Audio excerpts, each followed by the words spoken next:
Dinas Pemberdayaan Perempuan, Perlindungan Anak, Pengendalian Penduduk, dan Keluarga Berencana DP3AP2KB Fak-Fak Papua Barat menemukan beberapa kasus kekerasan seksual terjadi di lingkungan sekolah. Jadi sesuai informasi kasus yang kami temukan terkait kekerasan seksual itu bahkan terjadi di lingkungan sekolah. Mirisnya terjadi juga saat jam pelajaran, ungkap Kepala DP3AP2KB Fak-Fak, Zulcaidah Bau saat diwawancarai Tribun Papuabarat.com di Fak-Fak Papua Barat, Rabu, 24 Juli 2024.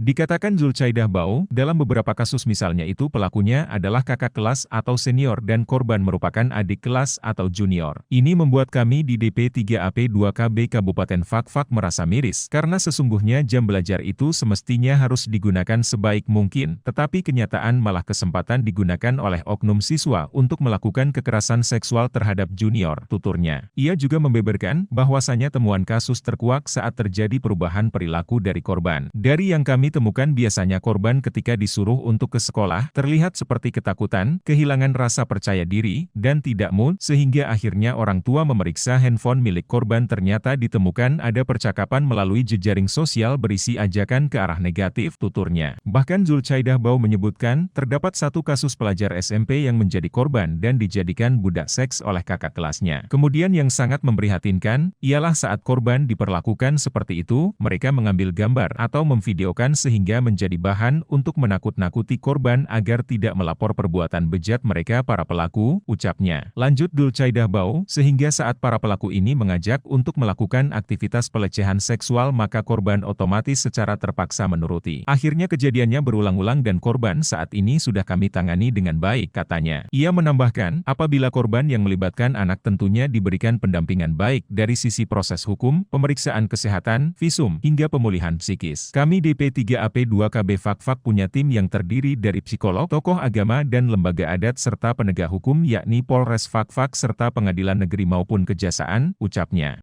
Sangat memprihatinkan ketika mereka melakukan, mungkin diambil gambarnya, divideokan sehingga itu menjadi suatu bahan untuk menakut-nakuti korban ya. Menakut-nakuti korban. Okay. Sehingga ketika mereka mengajak, korban tidak bersedia, diancam.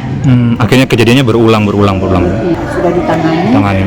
Dan perlu saya sampaikan juga bahwa khusus untuk kasus-kasus kekerasan yang korbannya adalah anak, biasanya kami Dinas Pemberdayaan Perempuan melakukan pendampingan baik itu dalam proses hukumnya, kemudian pendampingan pada saat pemeriksaan kesehatan, misalkan visum, kami lakukan pendampingan, dan juga kami melakukan pendampingan sampai ke pemulihan psikisnya. Terima kasih sudah nonton, jangan lupa like, subscribe, dan share ya!